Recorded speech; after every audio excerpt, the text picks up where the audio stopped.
Eu não sou pessoa difícil, pelo contrário, eu sou fácil, eu sou agradável e tal. E acho que por isso a gente sempre se deu bem, porque tinha uma afinidade ali, na forma de tratar as pessoas, na forma de ver o mundo de uma maneira mais leve.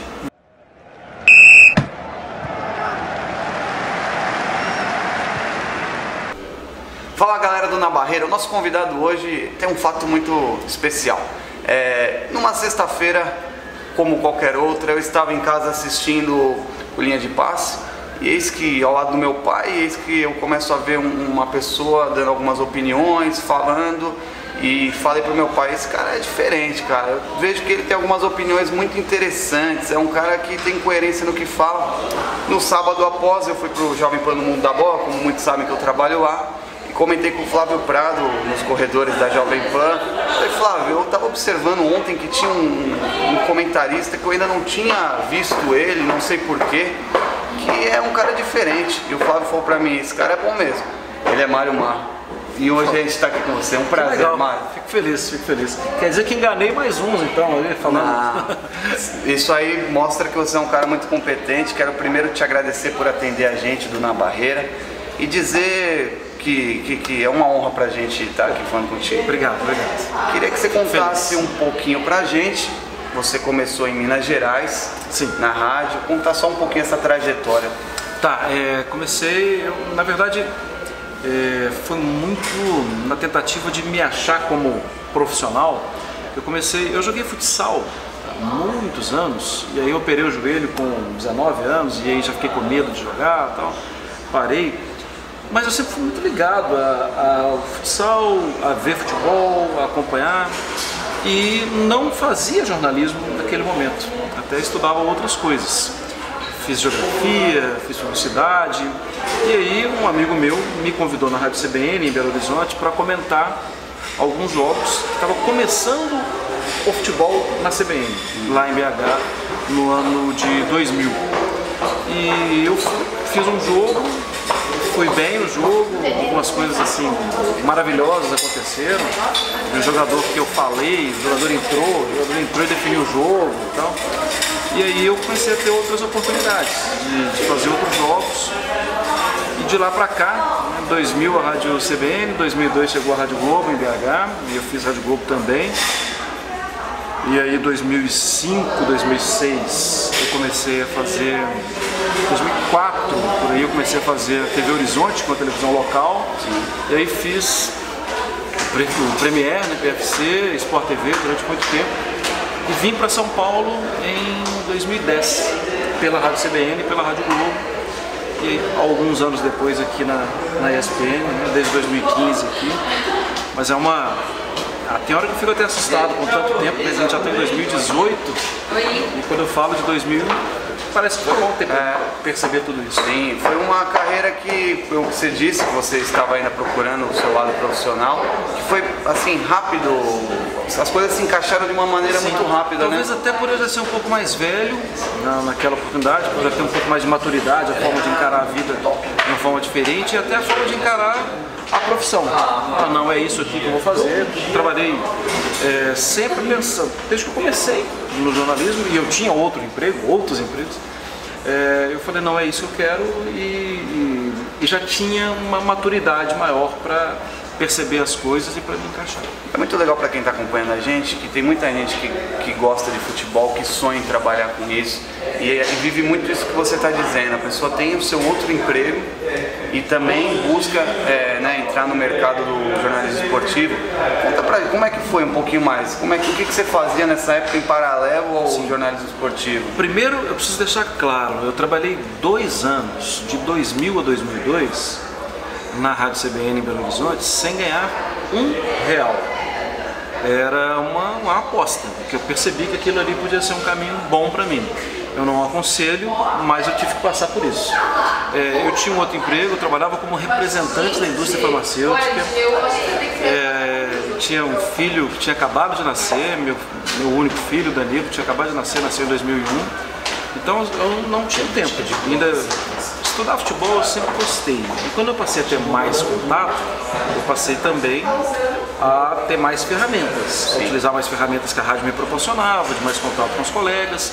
E aí foi de muito suor, muito complicado, especialmente também porque tem uma questão emocional, né?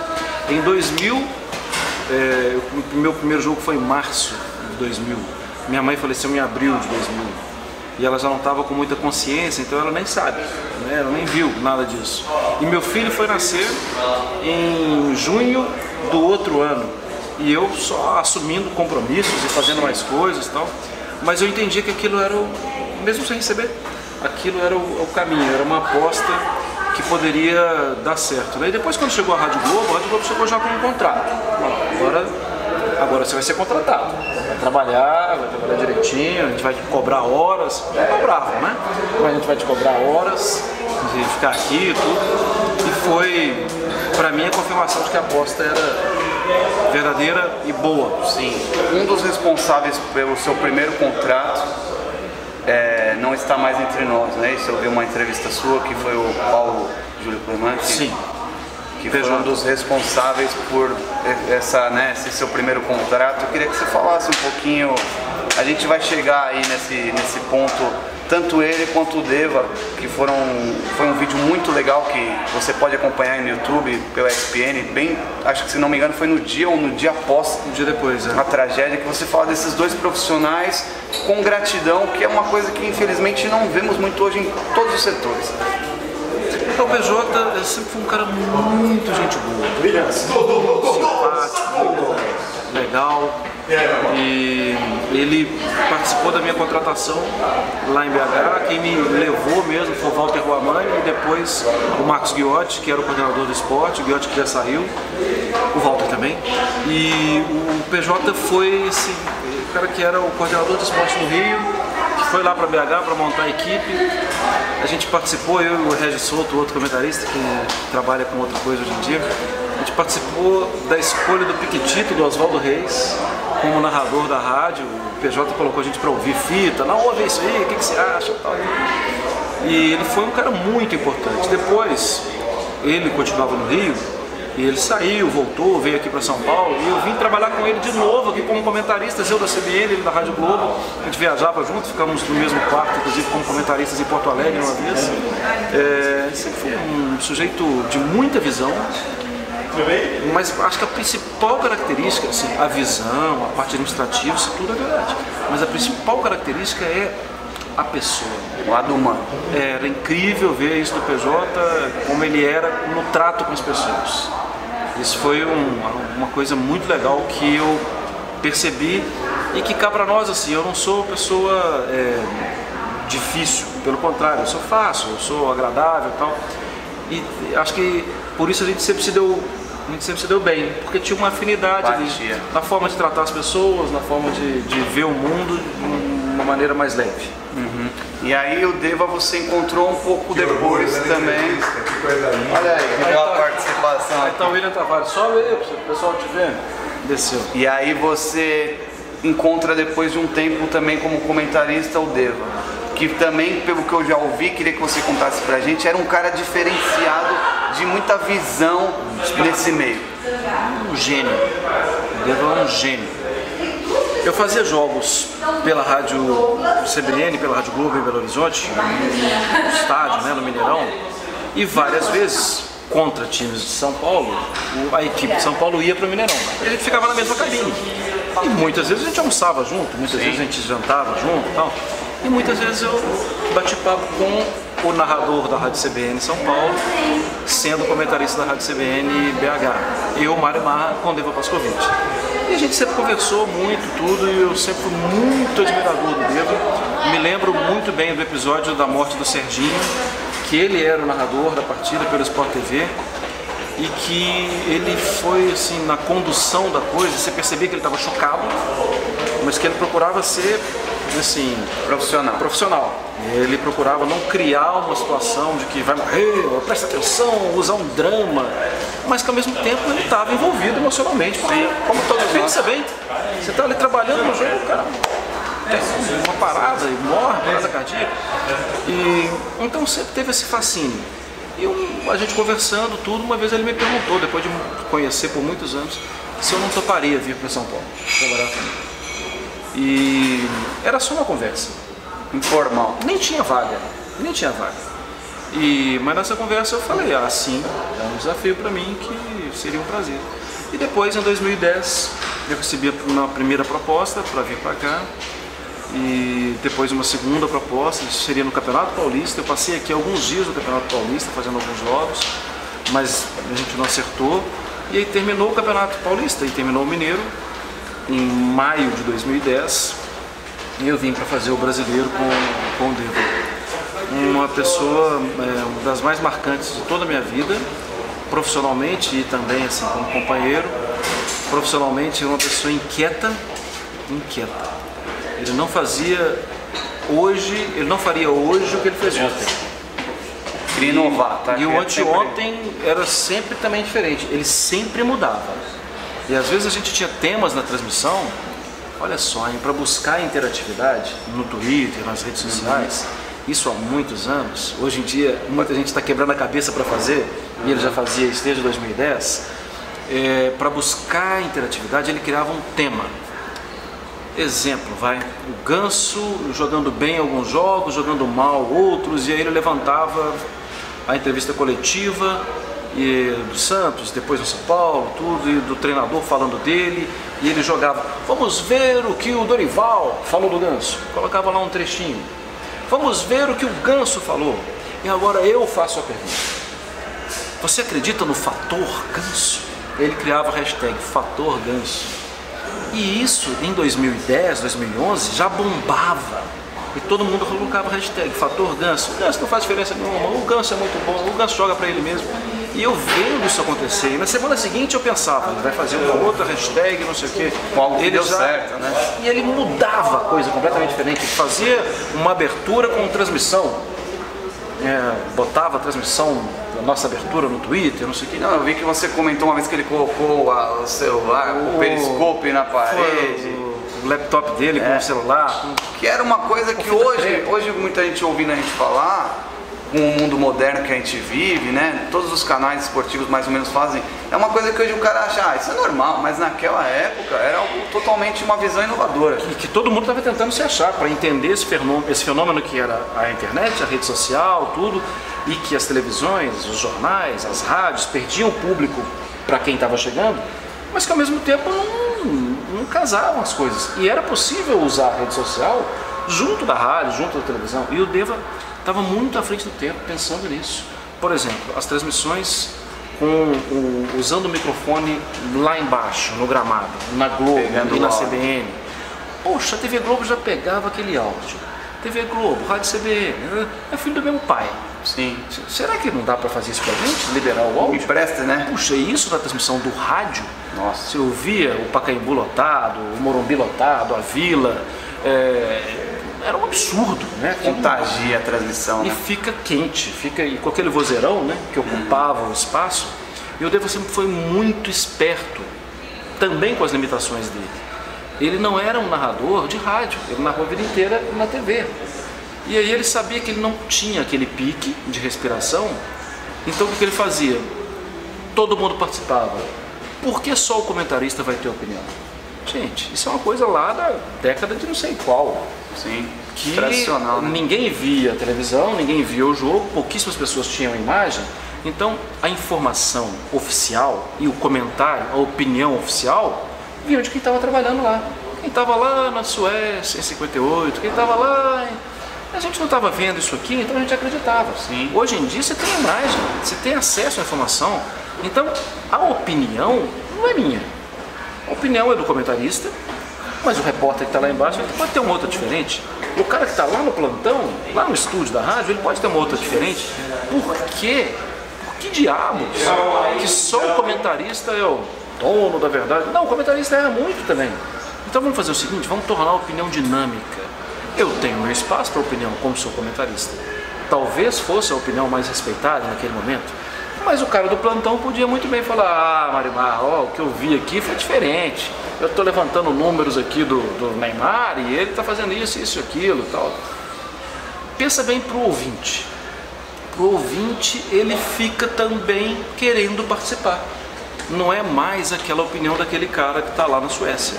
É a opinião daquele cara. E eu posso, via hashtag, entrar nesse debate também. Tudo isso ideia do Devo.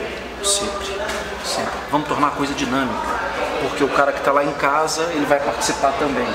Então assim, ele já usava isso há muito tempo. Enquanto a gente não sabia usar as redes sociais, e às vezes ficava assim, aos 35 minutos, Zequinha cabeceou para fora, fazendo relato de jogo, ele tornava aquilo rico, né?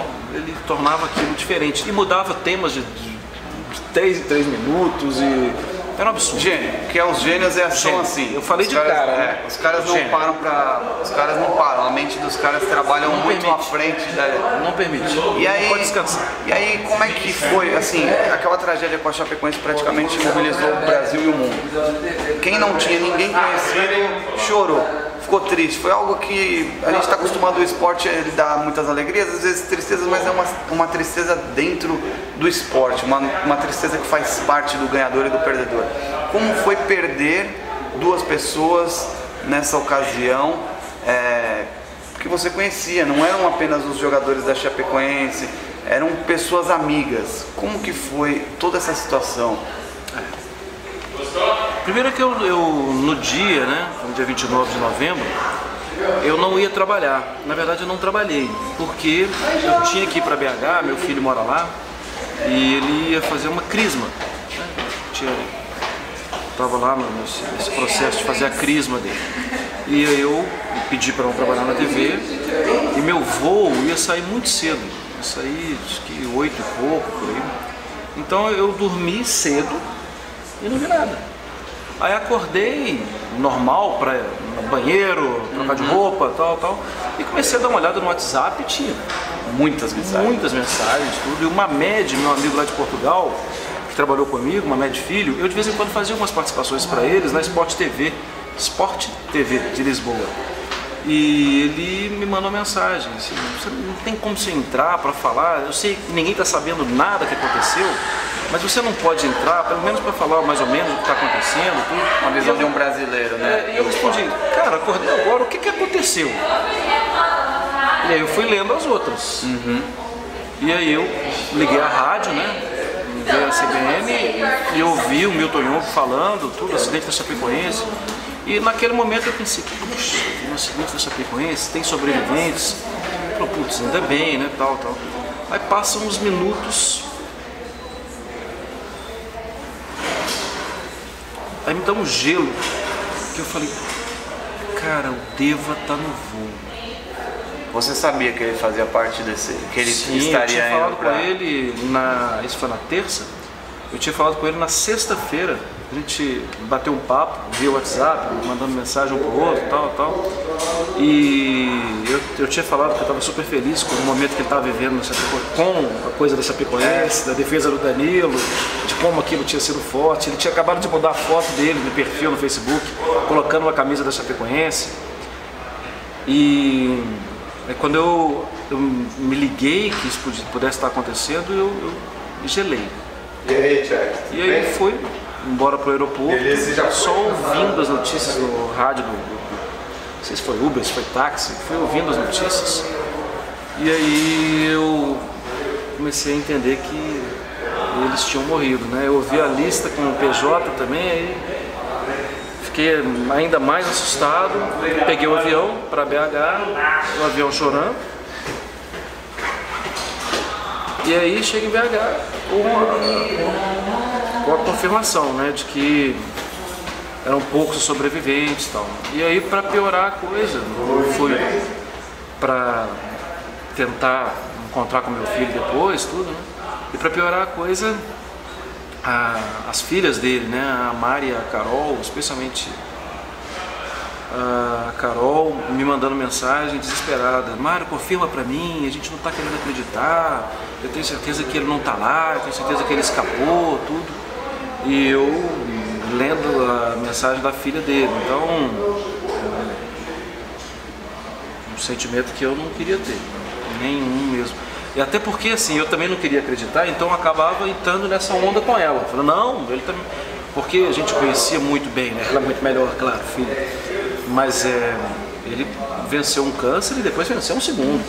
Sim. Então assim, Ele era um cara que se mostrava apaixonado pela vida e pelo que fazia. eu tinha certeza que assim, ele percebeu que o avião estava caindo e ele se protegeu de alguma forma, eu tinha isso pra mim, que senão ele é esperto, Deu um jeito. ele ia escapar. E quando veio a confirmação mesmo, né, foi péssimo, foi um dia, seria um dia feliz, né, de estar lá com meu filho de novo, eu encontro com ele 1 ou 2 vezes por mês, e foi um dia que eu custei para voltar, né, a botar o pé no chão. E no dia seguinte, eles até foram legais comigo, de falar que não precisa ver, né, não vem trabalhar, tá? Eu falei, não, fiz questão. Que foi quando você fez aquele depoimento falando dele. Que acho que foi legal porque foi algo muito natural e verdadeiro, sabe? Porque, como eu disse, todo mundo ficou mobilizado, mas somente quem tinha pessoas lá, tanto os familiares dos jogadores, quanto familiares de pessoas... O Zé Elias, né, que era muito amigo do Mário Sérgio, né? Também. O Mário Sérgio que deu a primeira oportunidade a ele, né? No campo, tava eu e o Zé aqui, né? O Zé, até nesse dia, não teve condição de trabalhar. Nesse dia eu quis meio que botar a cara, assim, claro que eu não tinha a menor intenção de chorar.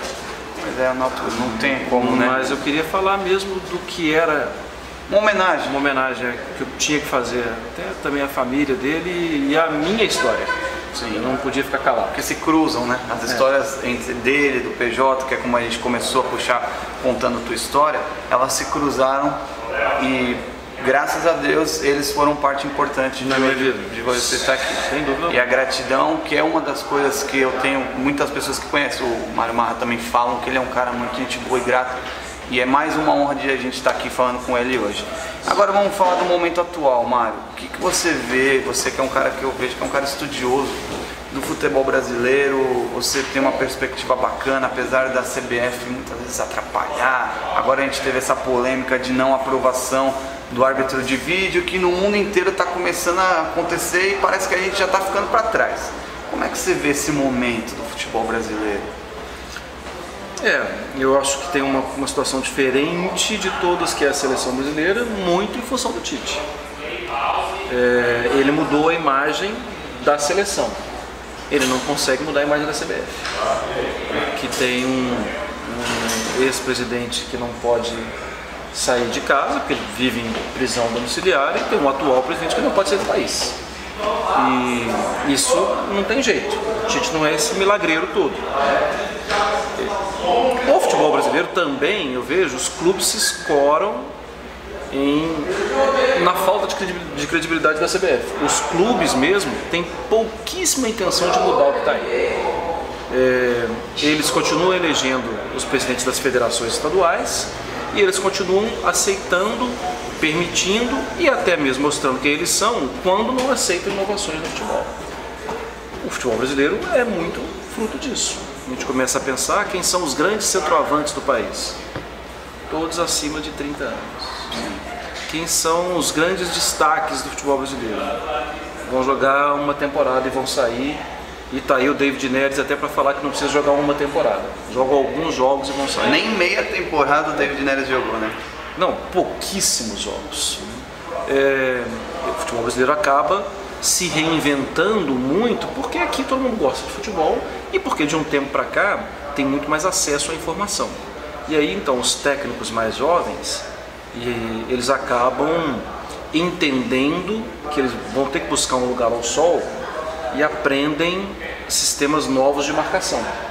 E aí o futebol fica 1-0, 1-0, 1-0, mesmo time gigante contra time pequeno, porque os técnicos mais jovens entendem, opa, esse time já não tem tanta habilidade assim, já não tem nenhum gênio que vai desequilibrar o jogo contra o meu time, então eu vou ficar rígido, aprendi a me defender e não tem nenhum talento ali que quebre a minha defesa. Eu vou ficar rígido na defesa e vamos ver o que vai acontecer. Por 1-0, por isso, aquele jogo burocrático. Por isso, às vezes, até que o Keno, que é um jogador que não é jovem, é um jogador que já tinha jogado até no Atlas do México, ele volta para o Brasil no Santa Cruz e o Keno se torna opa, quem é esse cara aí? Por quê? Talvez seja o único driblador do futebol brasileiro. Daquele cara que tem a bola perto dele e dribla de perto. Não é o que bota para correr. Correr é uma coisa, driblar é outra. Ele dribla quebrando defesa. Por isso ele se torna um jogador diferente. Veja bem, no futebol brasileiro, que há 10 anos você tinha um driblador em cada time, e normalmente eram os pontas, né, o ponta direita, o ponta esquerda, hoje em dia você tem dificuldade de falar de outros dribladores. Alguém vai falar assim, ah, mas o Neymar. Gente, o Neymar é uma grande exceção. Sim. Vinícius Júnior me parece ser uma grande exceção. Eu ia te perguntar dele agora, dentro disso que a gente está falando. É um menino que já desde muito jovem foi super valorizado, assim, ele ainda precisa demonstrar, mas tem essa responsabilidade já muito grande de já ter... O que você acha do Vinícius Júnior? Você acha que ele realmente é tudo isso para já ter feito um contrato com o Real Madrid?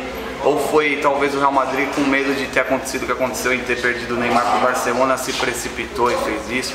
Como que você enxerga o Vinícius Júnior? Eu acho que corre esse risco. Até porque a gente cansa de ver jogadores muito bons que não viram no profissional.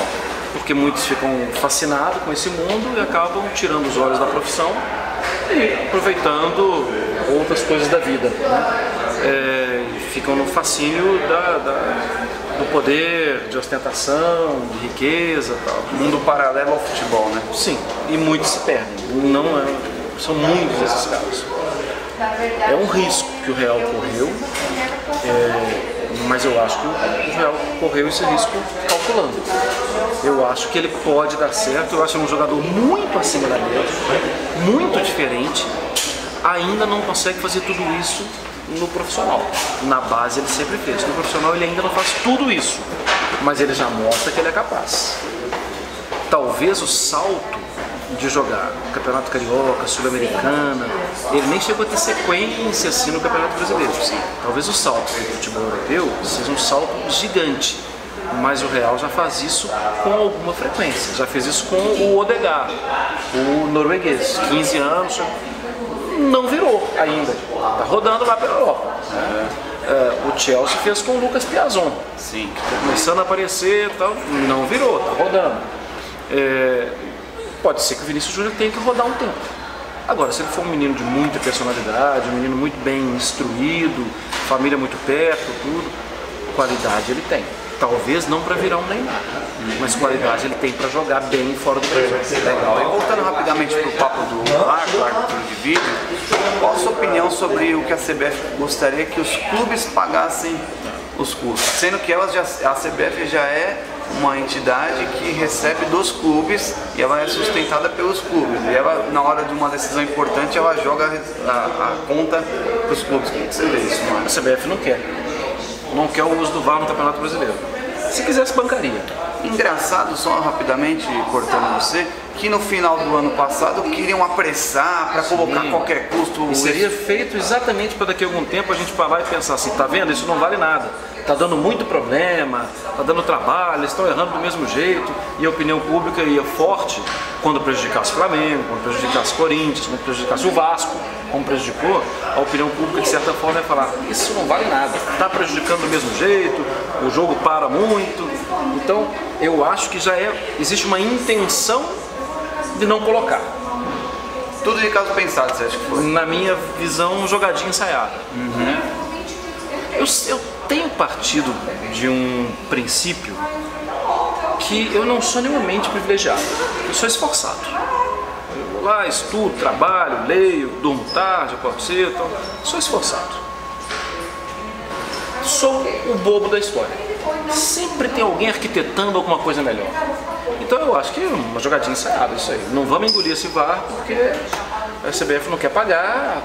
E aí, assim, mesmo sendo uma cara de pau não querer pagar, eu acho que os clubes tinham que falar, ok, a gente paga. A gente paga durante um tempo, não sei o que, tal, e depois muda o presidente. Eu acho que os clubes tinham que fazer isso. Então aqueles 7 clubes que fizeram estão de parabéns. Os outros erraram. Pra mim, erraram. Sim. E aí, para nós finalizarmos, o jornalista hoje ele fica muito preocupado em revelar seu time, falar para quem torce. E a gente até numa conversa aqui em off, antes de começarmos a entrevista, a gente falou, todo mundo que gosta de futebol parte do princípio que começou a gostar através de algum time, ou seja, passado pelo seu pai, ou de alguém conhecido. Queria falar a sua opinião sobre isso E o seu time também, que você contasse para o pessoal, se foi uma paixão vinda de família, como é que é? Só não foi pelo meu pai era flamenguista, interior de Minas tem muito torcedor do Flamengo. Foi pela minha mãe era muito atleticana, na verdade não tem como ser pouco atleticano, não conheço um assim, e eu sou atleticano, escrevi livro do Atlético, Libertadores, tudo. Eu acho que eu entendo quem prefere não revelar. Durante muitos anos eu fui instruído pela empresa que eu trabalhava a não falar o time que eu torcia. E aí, assim, eu sou funcionário da casa.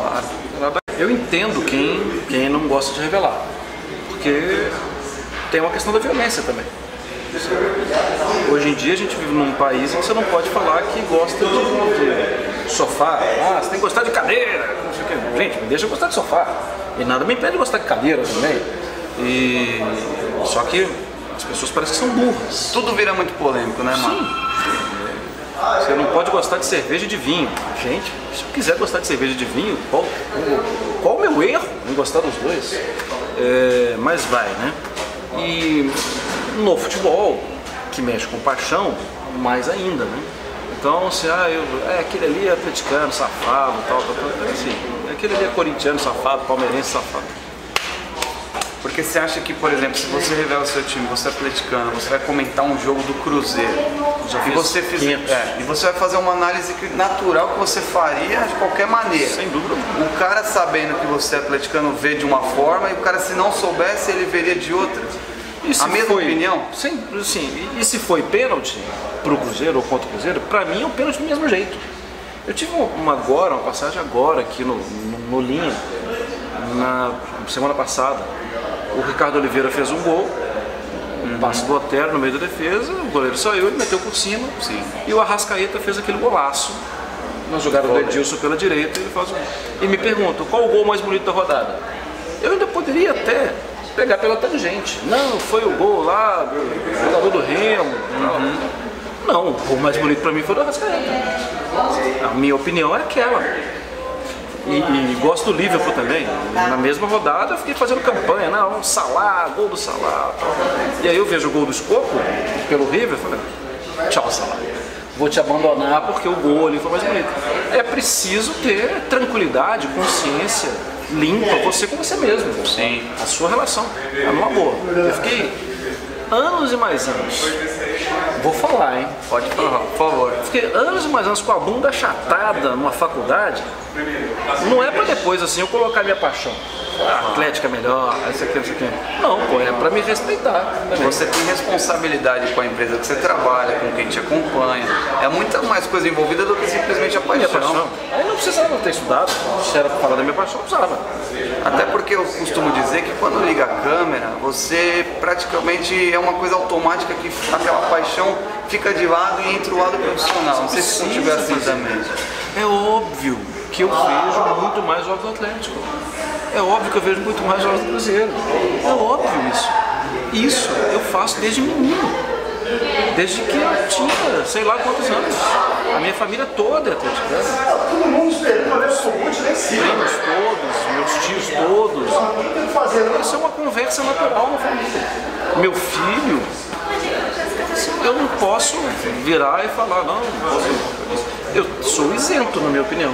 O Atlético, no episódio Léo Gomide, o Atlético errou, envergonhou. Assim, eu vou passar a mão na cabeça? Não, tá errado.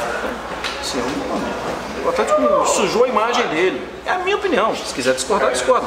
Mas discordando ou não, a gente pode sentar aqui numa cadeira ou num sofá e bater papo. Até agora, em cima disso, só pra gente fechar, já aconteceu também de muito atleticano falar, pô, você tá criticando muito o Atlético por causa da paixão, porque tem os dois lados, né? Tem o cara que é da outra, torcedor rival, que fala que você tá falando mal porque você é atleticano, e tem o cara que é o atleticano que fala, pô, você tá sendo muito rigoroso porque você tá usando sua paixão no comentário.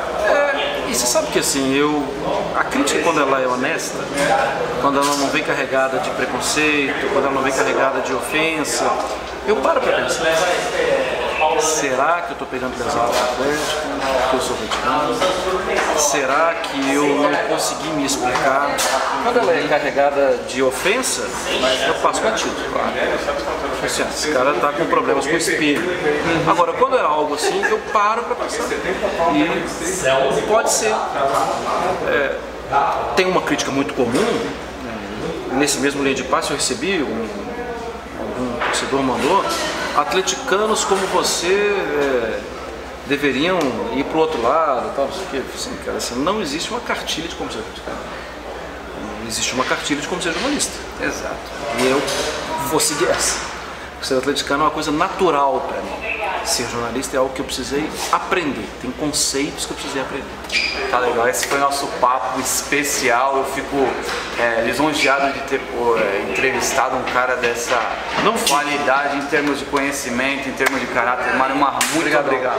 Sucesso, obrigadão. Quero ver. Aqui, ó. Na Barreira, em breve, Mário Marra vai estar com a gente. Abraço. Abraço.